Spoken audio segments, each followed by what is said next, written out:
तो सांग मैंने गुपचुप आमर ए छणा हो सारी आईटा हूँ रेडीमेड गुपचुप जोटा कि मार्केट इजिली मिल जापर ये मो आलू मसला आलू आ मटर को सिझेली तेंतुड़ी भी पानी पकईदेली।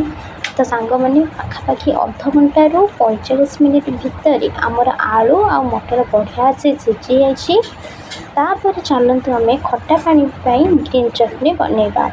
तो तापाई मुझे किसी धनिया पत्र पुदीना पत्र लंका आउटे लेंबू दे बढ़िया से ग्राइंडिंग कर देछि। तो चलतु ये बनइबा खटा पानी। तो खटा पानी प्रथम तेंतुड़ी को जो पानी रे पकई तार रस ग्रीन चटनी तापर लेंबू लुण भजा जीरा गुंड कला लुण आउ कि धनिया पत्र दे खटा पानी रेडी करदेली। तापर आलू मसला मुझे सिझा आलू किछि पियाज सिझा मटर बादाम जीरा गुंड लुण आउ कि कला लुण दे आलू मसला रेडी करदेली। टेक्सचर ठीक अच्छे ना नहीं मो भाई पी देखिए देख पी